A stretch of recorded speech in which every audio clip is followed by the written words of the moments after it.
どうも、こんにちは。こんにちは。今日は友達のタレンちゃんと英語で話していきたいと思います。How are you, Taryn? I'm doing great today. Awesome, awesome. What did you do this morning? This morning I woke up and I was able to eat breakfast, which was just a banana. And then I went to church. Awesome, awesome. So, Taryn, you said you lived in Japan, right? Yeah, I used to live in Japan before. How did you learn the language? It was really hard. It was really hard? I definitely struggled a lot. When I first arrived in Japan, I had tried to study a little bit. I took 2 years in high school. I studied Japanese. Oh, awesome. And so that was really fun. But I only learned how to count from those 2 years. So I could only really count in Japanese. So when I showed up, it was really hard trying to just speak to anyone, understand anyone. But I luckily was able to live with a Japanese girl, a Japanese companion, and she was able to help start off my Japanese learning. And so anytime we would like cook and be in the kitchen, I would just be asking, how do you say this? What is this? And she's like, oh, this is piman. Oh, I'm like, how do you say cut? She's like, oh, kiru. I'm like, okay, piman, kiru. Yeah, that's true. I feel like that's like the most practical way to learn is to live with someone that speaks the language.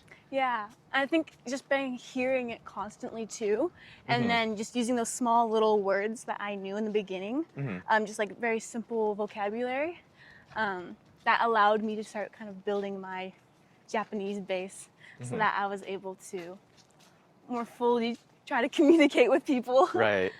The second hardest thing when I was learning Japanese was listening. So speaking was one thing, but being able to like listen and hear it and understand was a whole new thing that I had never been able to really face before until I went to Japan. I imagine it's so fast when people talk, like Oh the my native gosh. Japanese speakers. I lived in Osaka Osaka? and Kyoto, and those places, they spoke so fast. Anytime there was like a grandpa talking, I had no chance. I know. I feel like older people, when they speak, it's a little more mumbled and they might have like a thick accent. Yeah, definitely. It was definitely a little bit harder. But I'm still really grateful because everyone was so nice and kind. And so I would ask them to repeat over and over, and they would be really nice and would keep repeating what they said until I would understand. Yeah, that's awesome. Well, what was your favorite part about living in Japan? My favorite part about living in Japan? That's really hard. I think coming from America, there's a lot of different unique things about Japan that has charms. Something that I really like now is actually the Japanese trains. I really like riding trains in Japan because I feel very accomplished that I can navigate them by myself with Google Maps. That's awesome. Even I get lost sometimes, so Really? that's pretty impressive. Like in train stations. Really? Yeah. I've had to actually help some Japanese friends before. Like I was going to meet with them, and then they had no clue how to work the train stations. That's so impressive. And so I was helping my Japanese friends navigate the trains. You might be more Nihonjin in that realm. Yes, I have one thing I can do. So you said you lived in Osaka and Kyoto? Yeah. Osaka is famous for its food. Oh yes, Tell me definitely. more about it. I loved living in Osaka. Where I lived was pretty close to a shotengai. And so every like chance we got, basically, we'd go to the shotengai and get okonomiyaki and takoyaki. They're both my favorite too. Yeah, I loved, and like I've had those in different towns and cities. Definitely like Osaka, where I was at, that was my favorite okonomiyaki and takoyaki. We also got to try like I think it's kind of famous version of okonomiyaki, but instead of cabbage, they used green onion in it, and that was super good too and super fun to try and eat. And That's awesome. Yeah, there's lots of like great restaurants everywhere. You got to try the different kinds of food. Well, you lived in the Kansai area. Did you pick up any Kansai ben, or was that too advanced? I tried, but anytime people would, I was like, oh, it's Kansai, what can I learn? They'd just tell me like, homanya. Yeah, Homa. Yeah, like homani. Homani, yeah. And like sonanya, that's what it was. Sonanya, Sonanya and homani. those two things were like the only ones they would really teach me. And so I'd love to learn more though. I think it's fun. I know. People there have like a great sense of humor. Yeah, it was so fun. Was able to make so many different friends and people. And they were all super supportive when I would try and speak to them with my really simple broken Japanese. And they're like, okay, no, like, it's okay. Like, we can do this. We can figure this out. That's awesome.